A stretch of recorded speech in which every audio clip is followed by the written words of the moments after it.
Ahora vemos la entrevista que realizó Federico Lamón al embajador de Turquía en México, Tahsin Timur Söylemez. Entrevista. Ambassador, thanks very much for allowing this interview with Channel 11. And I'm going to ask you, this change of positions, the support that the Kurds, at least they said that, have got from the Syrian government, will that mean a challenge to the Turkish government? Thank you very much. I mean, it's important to make some clarifications. First of all, of course, Turkey is not fighting with the Kurdish people.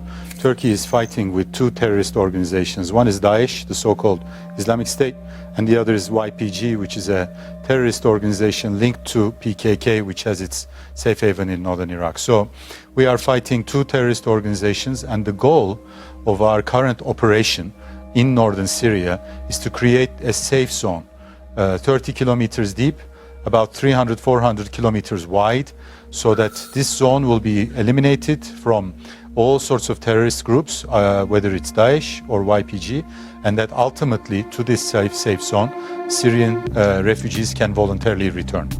What about a possible ban, Ambassador, from the European Union or the United States of weapons against Turkey due to its operation within Syria? Turkey is fighting terrorist groups, the same terrorist groups that are the enemies of the European Union and the United States.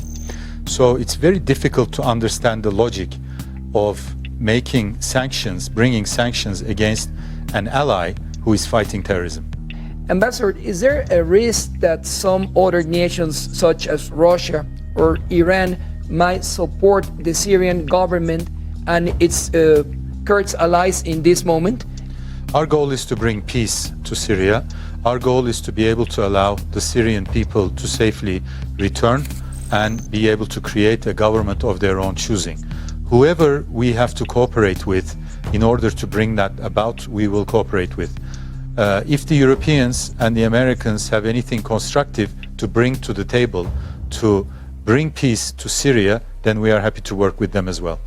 Understanding that Turkey is a member of the North Atlantic Treaty Organization, and there is an Article 5 which says if one of its members is attacked by other outsider country, all of them will help Turkey. What is happening now in Syria?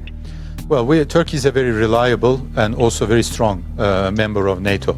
We have assumed many responsibilities within NATO, starting from the Korean War, after 9/11, after the Cold War. We have assumed our fair share of the burden. Today, all we ask from our NATO partners is some understanding. We do not need support because this is not a major operation. This is a small incursion into Syria that is targeting terrorist groups, but we do need understanding.